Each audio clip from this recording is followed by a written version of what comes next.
then the top of that roof was flat. So he went out on his roof. So he went out on his roof and he began to look out over the horizon. And he looked out over his horizon and he saw a beautiful woman bathing. Okay?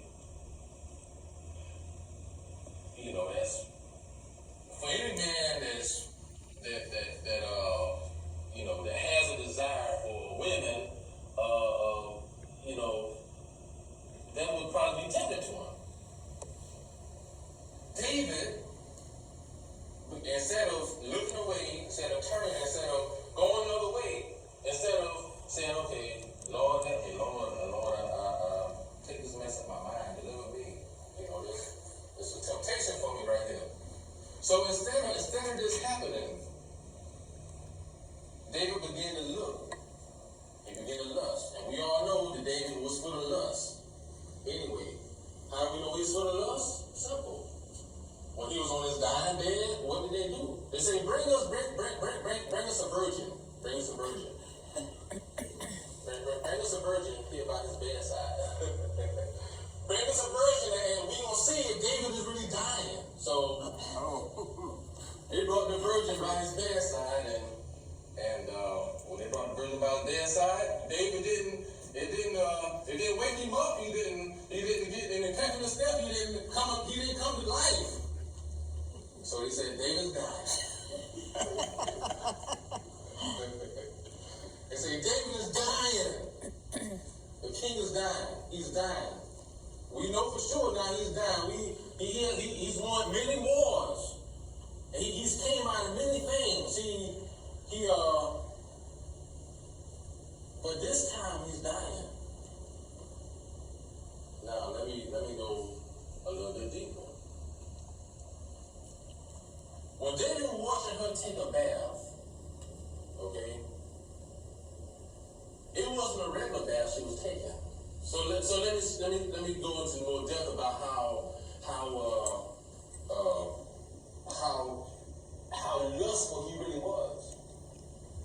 When she was taking a bath, she was taking a spiritual bath.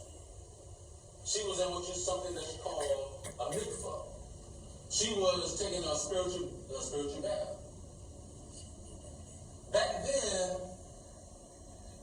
the mikvah is something the Jews used to cleanse, to purify themselves. You can just say, you go into church, you see a baptismal pool. You go to a synagogue, you see a mikvah. Back then, she was taking a spiritual bath. And she was taking a spiritual bath, and David began to lust at her taking a spiritual bath in a mikvah. Some back then they were indoors, some were outdoors. Apparently she was outdoors. So he's looking at her taking. Can you imagine somebody in a baptismal pool and somebody is lusting after her taking a spiritual bath?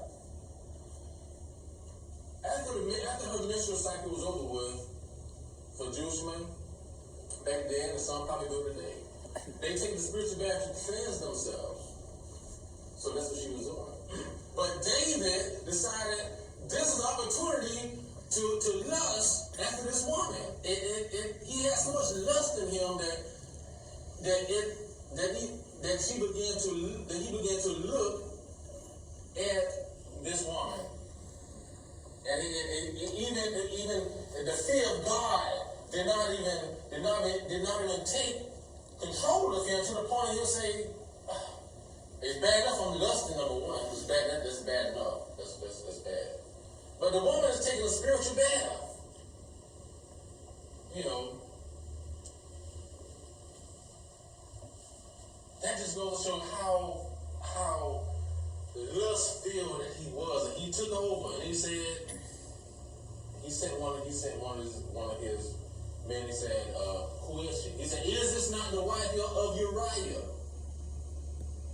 This is not the wife of Uriah the Hittite." Then he said, "Well, bring her to me." He brought her had her to come to his chambers. Okay. He went into her, and then she became pregnant. So he said, okay, I'm in trouble now. She sent word and said, David, King David, I'm pregnant now. And he said, I got to do something about this. I got to hide my sin. I committed adultery one, and now I got to hide my sin. So he said, Uriah, he came and he said, take some days off. Go home, sleep with your wife. Go home and be with your wife. Go home and enjoy yourself. King David,